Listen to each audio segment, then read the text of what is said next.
राज्य सड़क और परिवहन विभाग पक्षर सड़क सुरक्षा जीवन रक्षा को नहीं 2024 जनवरी 1 तारिख ठारू 7 तारिख पर्यंत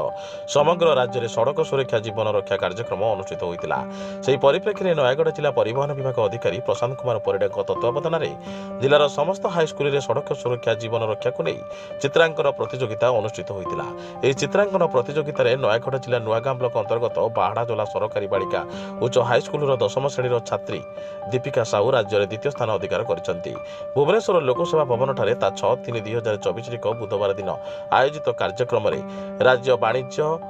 और परिवहन एवं जलसंपद मंत्री श्रीमती टुकुनी साहू चित्रांकन प्रतियोगिता में समग्र राज्य में द्वितीय स्थान अधिकार करथिबा दीपिका साहू को मानपत्र दे सम्मानित करने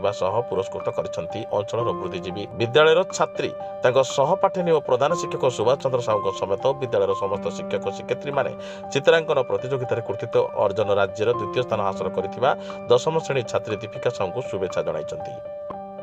नयगढ़ जिल्लार स्पेशल ब्यूरो चीफ प्रदीप्त कुमार साहू रिपोर्ट साई सत्य न्यूज।